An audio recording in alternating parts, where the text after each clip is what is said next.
Magandang araw po, welcome po sa aking channel, Love9 TV. Patalasasan po, meron po ba kayong mga properties na napapabayaan or non-performing assets? Plan nyo ibenta, pero wala kayong oras sa pagbenta nito. Kung ito'y pagkakatiwala nyo po sa amin, tawag lang po kayo sa aking numero, usap po tayo, gawin ko po ng video for free. Yes, libre po, wala po kayong babayaran. Tutulungan pa namin kayong mabenta ang inyong property. Kami na po bala sa marketing, sa boosting or paid ads. Even sa tripping, hindi na po kayo mapapagod sa pag-entertain ng mga buyers. Kami na po bala sa lahat. Tawag lang po kayo. Nandito po tayo ngayon sa Makati Central Business District kung saan meron po tayong bagong video presentation. Isang condominium unit na may parking. May floor area po ito na 82 square meters. May 2 bedrooms with maid's room, newly renovated. May brand new aircon units. Halos wala naman po ditong nakatira gawa ng nasa ibang bansa si owner. May floor area po ito na 82 square meters. Ganun po siya kalaki. Welcome po dito sa condo unit ni sir. Ito po yung living area. Then brand new po ang split type aircon. Then may flute type wooden design ng wall. Wood parquet ang flooring. Malaki ang spasyo nitong living area. At sa dulo may sliding glass window na may overlooking view. Ito po yung nasa 26th floor, kaya may overlooking view ng Makati at ibang parte ng Metro Manila. Ito naman po yung dining area na may 6-seater dining set. Mula po living area sa dining area ay open concept lang, walang partitions, kaya maaliwalas. At dito naman po yung kitchen. At yan po yung main door kung saan dyan tayo pumasok. Ito pong formal kitchen ay napakalaki ng espasyo. Ito po yung naka-silver pearl natural granite countertop. May nano black double stainless sink with faucet. May wall-mounted kitchen cabinet. Then may induction cooker, range hood, tiled kitchen wall. Then meron din pong pendant lamp dito. Ito naman po yung kitchen cabinet and drawer at storage ng kitchen utensils.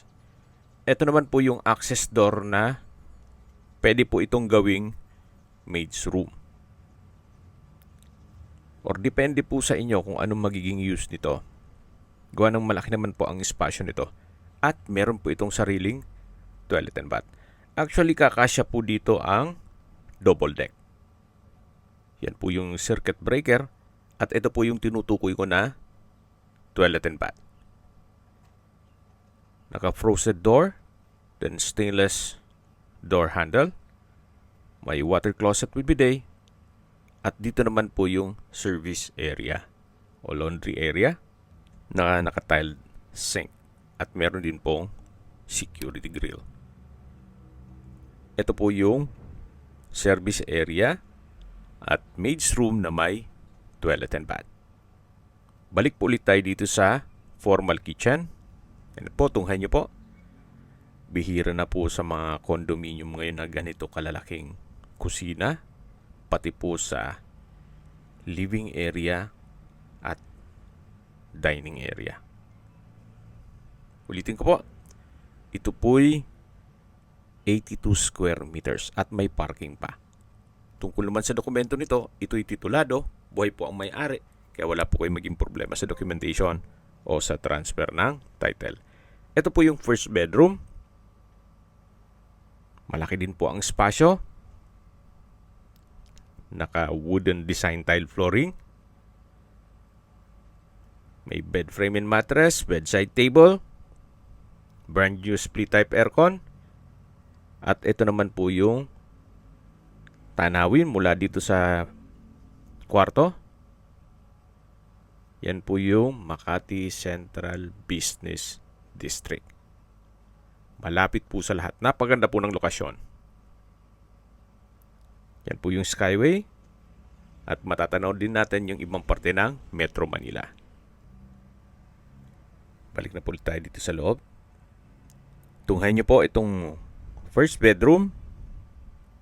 Meron pong wardrobe at may sariling toilet and bath. Ito pong pintuan ay naka-smart door lock.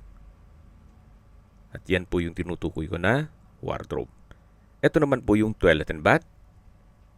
May hand wash basin, vanity mirror, wall-mounted bathroom cabinet, water closet with bidet, tile bathroom wall, at ito naman po yung shower enclosure. Frameless glass door na may stainless door handle. Naka-modern shower panel or shower system na may multiple spray options gaya ng rainfall, massage jet, at handheld shower heads. Meron din po itong temperature and flow controls. Labas na po tayo dito sa toilet and bath ng first bedroom. Yan po, napakalaki ng spasyo. At paglabas nyo naman ay yung living area o salas. Then meron pong malaking glass window, may overlooking view. At yan po yung dining area. At sa dulo naman may vanity mirror. At dito naman po yung common toilet and bath. Check natin yan mamaya. Ito naman po yung second bedroom. May double deck. Brand new split type aircon.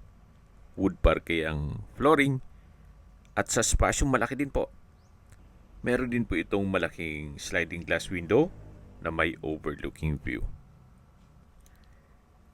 So yan po, tunghayin nyo po, napakaganda ng tanawin. So yan po. At tunghayin nyo ulit itong second bedroom. Labas na po tayo dito. Check natin yung common toilet and bath. Gaya po ng nasabi ko sa inyo kanina, newly renovated po ito. Kaya halos mga bago po yan. May vanity mirror, hand wash basin, wall-mounted bathroom cabinet, nano block faucet, water closet with bidet. Meron din pong shower enclosure at modern shower panel o system na may multiple spray options. Labas na po tayo. Yan po ulit yung living area. At doon naman yung first bedroom. At ito po yung dining area. Matatanaw naman natin yung main door. At ito po yung hallway. Okay, summarize ko lang po. Ito pong condo unit ay nasa Oriental Garden, Makati. Nasa 26th floor. May floor area po ito na 82 square meters. May 2 bedrooms, 3 toilet and bath, at may maid's room. Fully furnished at newly renovated. Meron din po itong parking na title din po yan. Updated din po ang amilyar for 1 year, pati po condo dues. Nasa 7,000 pesos ang monthly, pero binayaran na po ni owner lahat. Dito po sa side ng parking ay pwedeng maglagay ng motor at kakasya po dito ang SUV. Sa labas po ng condominium, yan po yung busy street ng Makati at nandiyan na rin po lahat. Mga fast food and restaurants at mga iba pang business establishments. Okay, dito naman po tayo sa amenities. Meron po itong swimming pool, jacuzzi, landscape garden, at koi fund, then Asian-inspired gazebo, may fitness center, children's pool, na sa ngayon po under maintenance. Meron din pong outdoor play area, daycare center, commercial arcade, function room, at marami pong iba.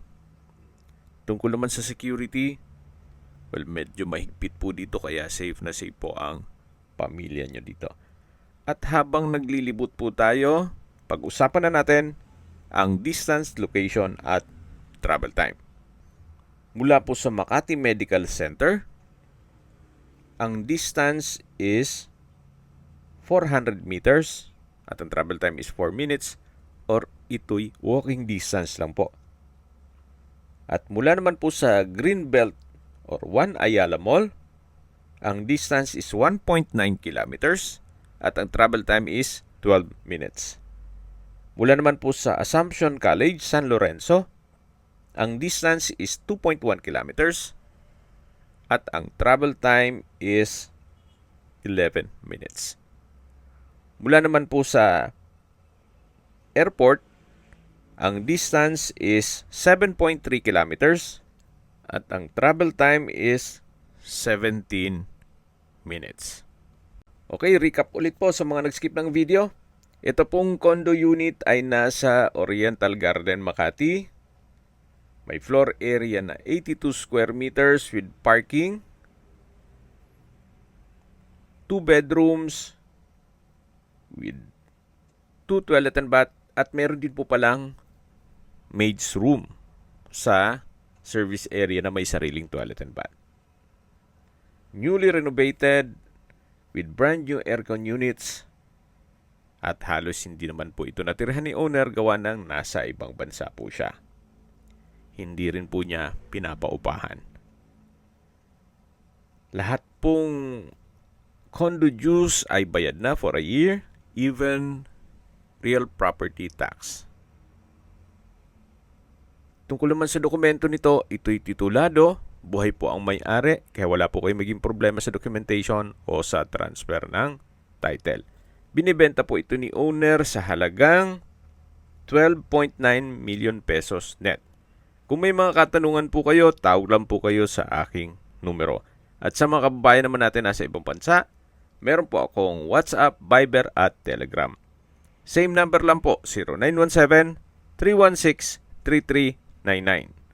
Sa mga nagtatanong naman po ng aming Facebook, meron po aming Facebook page na Nov9TV at Facebook Real Video. Meron din pong TikTok at Instagram. May ibang YouTube channel po kami, the Nov9TV channel, Nov9TV Listings, Nov9TV On The Spot, Nov9TV Updates, at Nov9TV House Rental. Sana po naibigyan nyo ang video presentation. Paki-like and subscribe na lang po sa aking channel para ma-update din po kayo sa aking future listings. Kung sakali po hanap nyo yung mas malaking sukat ng lupa, meron din po kami ibang listings na pwede nyong pagpilian. Huwag po kayong mag-atubiling tumawag sa amin. Then, let us know your budget para malaman namin kung anong property pwede naming ilog sa inyo. Sa lahat pong viewers, subscriber at nagtiwala po sa amin, salamat po sa suporta. Ingat po kayo lagi at yung pamilya. Maraming salamat po.